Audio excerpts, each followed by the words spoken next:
clipped the lip and ended up, up against my footprint, ended up making double there. And I've never seen a round where I've lipped out more shots than today. I think it's like 6 lip outs or 7 lip outs today. It was unreal. What does that do to you mentally when you get those? Do you say, It's frustrating because I was just telling Amanda, that was the highest round I could possibly have shot today. 70 could have easily been nothing today. I had it going. I was playing well. The wind was a little bit tricky, but I was hitting it flush enough where I was getting through the wind. And as I said, I got really nothing out of the round today. In the tricky wind, does the cottonwood fluff at all help you gauge it, or is it just a nuisance? It helps, obviously at the ball, but I want to know what it's doing at the green, or so that's where I look at the cotton, moving, or the trees moving, or people smoking, and looking for something to gauge it, because you get down in these trees and it swirls all over the place. Tiger threw 7 today. Did you feel like there was something special going on today? Did you feel like there was something out there for you? As I said, this is the highest score I could have shot today.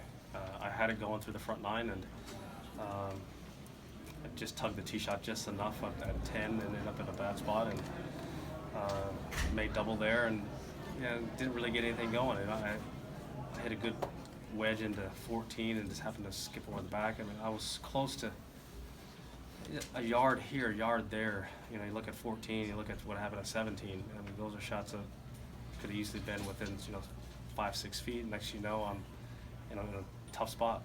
Tiger, you mentioned the wedge on 14. Was that a pin you thought you could get at? Were you hunting there? No, 'Cause that was tucked pretty well. I was in between sandwich and wedge, and I went with sandwich, and just tried to accept the my ball being below the hole, and I hit it, and I didn't think I could hit it that far, but it snuck up in there, and then I got it was the opposite of sitting up.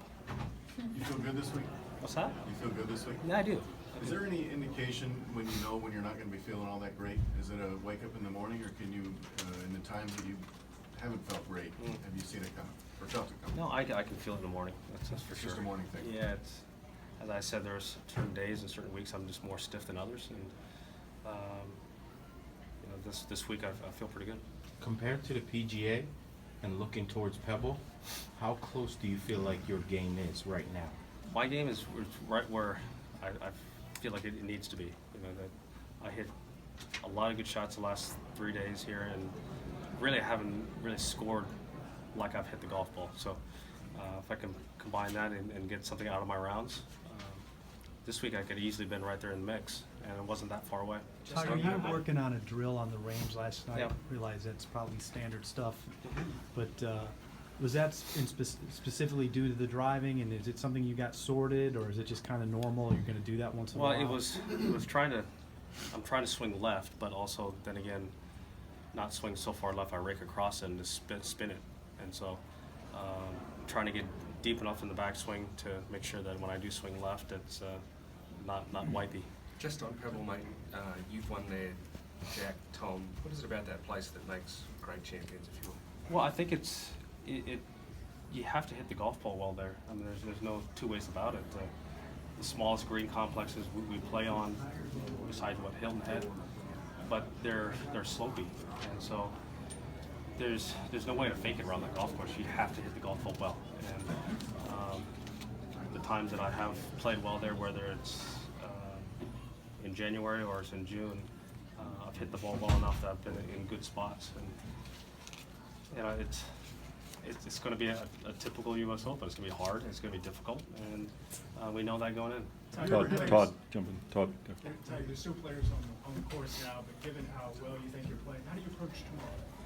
Well, I'm so far back that, and there's too many guys, I'm not going to win the golf tournament, but hopefully I go out there and play a positive round of golf tomorrow and get something out of my round like I haven't done the first 3 days, and get some positive momentum going into the Open. Tiger, have you ever had a beef with a U.S. Open setup, and if you did, what was it? Well, we all have to play it, and I don't agree with some of the times when they would move the tees up and change the golf course about. I didn't agree with setup at 14 and 08. It was a great par 4, but why did you move it all the way up there and make it drivable? I just think that's what there was a time there where it was a brutal test, and then it became kind of a tricky decision so you had to make. Try to bring in more options off the tees or into the greens, and the Open has changed. I thought it was just narrow fairways, hit it in the fairway or hack out, move on. Then now there's chipping areas around the greens, there's less rough, graduated rough. They've tried to make the Open different and strategically different. I just like it when it's just high rough, narrow fairways, and go get it, boys. Did they get away from it? When did they get away from that, do you think? Well, they started doing that at, I believe it was at Wingfoot. They started doing the graduated rough and moving tees around. Probably the biggest example of that was at 9 at Chambers.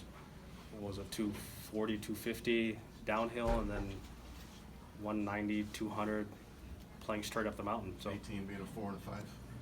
yeah, that's the past. Thanks, Todd. Are you still Appreciate it. disappointed that this is the only event in Ohio? Yeah. Mm-hmm.